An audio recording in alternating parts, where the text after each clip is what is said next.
नमस्कार, आप देख रहे हैं जनमत की पुकार। नई दिल्ली में जांच एजेंसी की कार्रवाई पर आप सांसद संजय सिंह ने की प्रेस कॉन्फ्रेंस। प्रवर्तन निर्देशालय ने 7 जुलाई को दिल्ली के पूर्व उप मुख्यमंत्री मनीष सिसोदिया, उनकी पत्नी और कुछ अन्य लोगों की 52 करोड़ रुपए से अधिक की संपत्ति के बारे में जानकारी दी है। इसके बाद से ही आम आदमी पार्टी लगातार जांच एजेंसी और केंद्र सरकार पर हमलावर है। आम आदमी पार्टी का कहना है कि जो संपत्ति ईडी ने जब्त की है वह साल 2018 से पहले की है, जिस वक्त दिल्ली में आबकारी नीति का दूर दूर तक जिक्र नहीं था।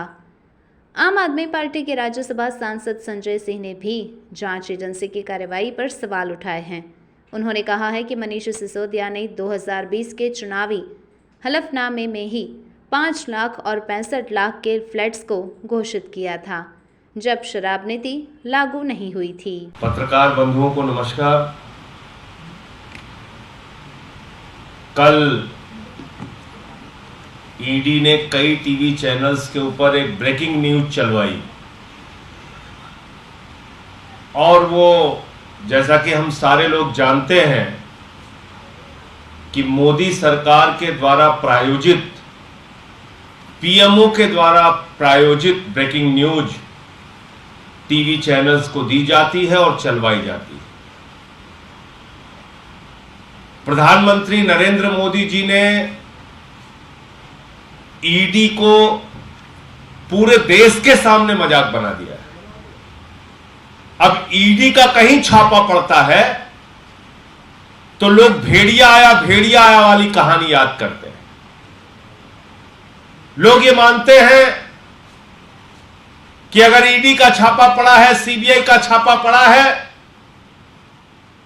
तो इसका मतलब कहीं ना कहीं किसी राजनीतिक विरोधी को दबाने की कोशिश भारतीय जनता पार्टी की ओर से होगी।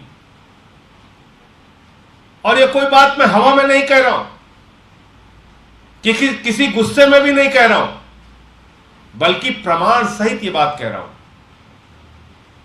मैंने 2014 से लेके 2023 तक के आंकड़े आप लोगों के सामने रखे थे कि किस तरह से, चाहे वो हेमंत बिश्व शर्मा हो, शुभेंदु अधिकारी हो, मुकुल राय हो, येदुरप्पा हो, शिवराज सिंह हो, रेड्डी ब्रदर्स हो, अजीत पवार हो, छगन भुजबल हो, हसन मुशर्रफ हो, कितने सारे नाम, जिन लोगों के ऊपर नारायण राणे हो, जिन लोगों के ऊपर ईडी सीबीआई के छापे पड़ रहे थे, उनके ऊपर जांच चल रही थी, उनको जेल में डालने की तैयारी हो रही थी, बीजेपी में उनको मोदी जी ने शामिल किया और मोदी वॉशिंग पाउडर से धुलकर उनको राजा हरिश्चंद्र बनाने का काम किया। पूरे देश में एक एक भ्रष्टाचारी को चुन चुनकर मोदी जी ने भारतीय जनता पार्टी में शामिल किया। लेकिन दुर्भाग्य से उनका वो मोदी वॉशिंग पाउडर दिल्ली में फेल हो जा रहा है।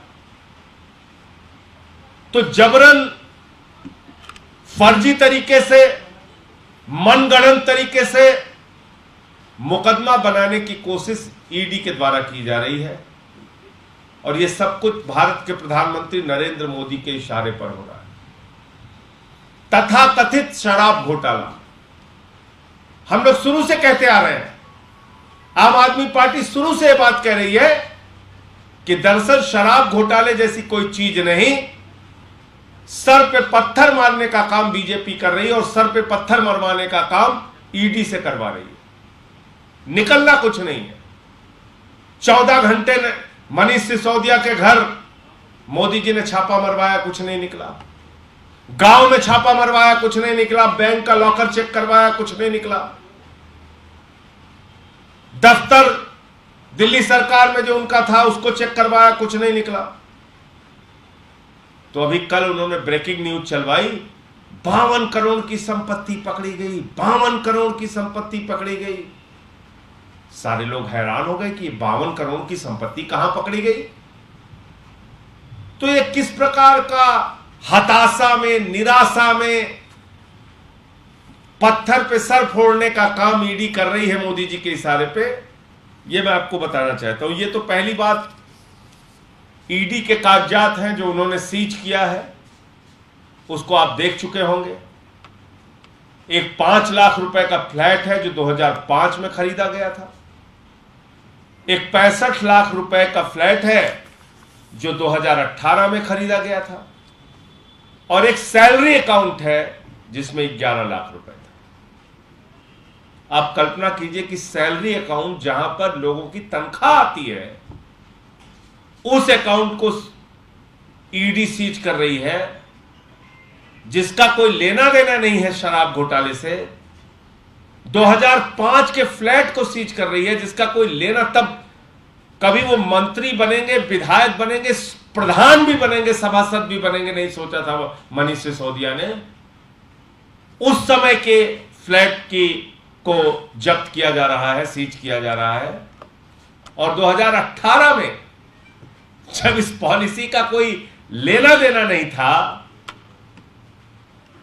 दोबारा 2020 में सरकार बनी, सरकार ही नहीं बनी थी, उस वक्त 65 लाख रुपए में यह फ्लैट अपने जीवन भर की गाढ़ी कमाई से, जो उन्होंने एक पत्रकार के रूप में मनीष सिसोदिया जी ने और विधायक मंत्री के रूप में जो उन्होंने जिंदगी की गाढ़ी कमाई का पैसा अपने पास इकट्ठा किया हुआ था, उससे 5 लाख रुपए का फ्लैट, 65 लाख रुपए का फ्लैट और 11 लाख रुपए बैंक अकाउंट में, यह कुल संपत्ति है 81 लाख रुपए की। और यह मजेदार बात यह है, मुझे तो हंसी आ रही है और मैं समझता हूं कि भारत के इतिहास में अगर पूछा जाएगा कि ईडी का सबसे हास्यास्पद और मजाकिया केस बताओ, तो लोग कहेंगे मनीष सिसोदिया का केस। अब आप देखिए, यह है इनका चुनावी एफिडेविट। यह चुनाव कब लड़े मनीष सिसोदिया जी? 2020 में लड़े, विधानसभा का चुनाव लड़े।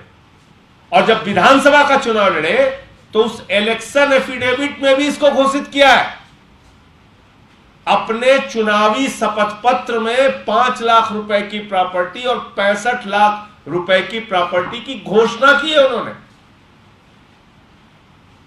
तो बताओ ये भ्रष्टाचार कहां से हो गया? और इसका शराब नीति से क्या लेना देना है? ये तो 2020 के चुनाव में ही उन्होंने डिक्लेयर किया है, 5 लाख रुपए के फ्लैट और 65 लाख रुपए के फ्लैट का जिक्र किया उन्होंने। पॉलिसी तो बनी 2022 में, 2 साल के बाद।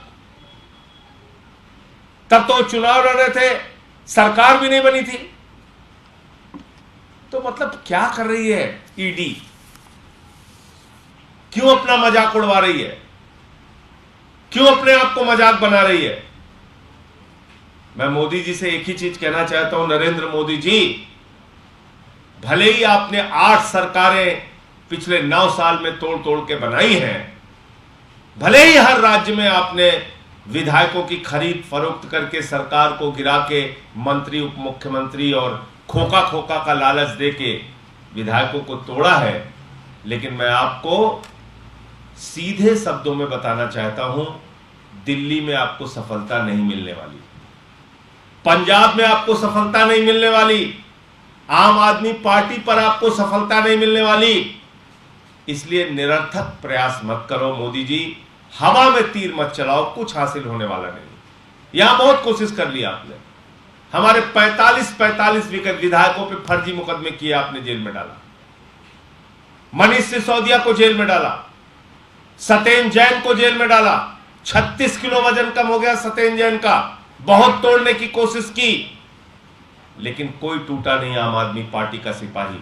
अरविंद केजरीवाल का कोई सिपाही नहीं टूटा, लेकिन नरेंद्र मोदी जी, आपका चेहरा पूरे देश के सामने बेनकाब हुआ है। एक तरफ हजारों करोड़ की लूट करने वाले, अरबों खरबों की लूट करने वाले महाराष्ट्र में अजीत पवार हैं, जिनको आप उप मुख्यमंत्री बनाते हैं।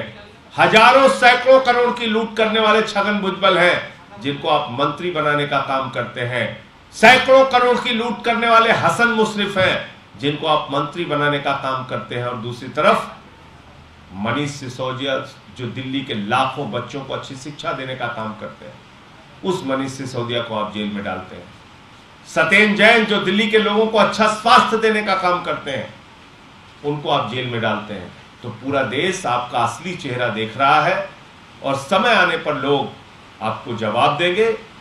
ये कार्रवाई भ्रष्टाचार के खिलाफ नहीं है, ये कार्रवाई सिर्फ और सिर्फ आम आदमी पार्टी को तोड़ने और बर्बाद करने की नीयत से की जा रही है। इसका सच्चाई से दूर दूर तक कोई लेना देना नहीं। आपने हमारा अभी तक चैनल सब्सक्राइब नहीं किया है तो कृपया चैनल सब्सक्राइब कर लें, लाइक करें, शेयर करें, कमेंट करें। तो मिलते हैं फिर किसी और खबरों के साथ। नमस्कार।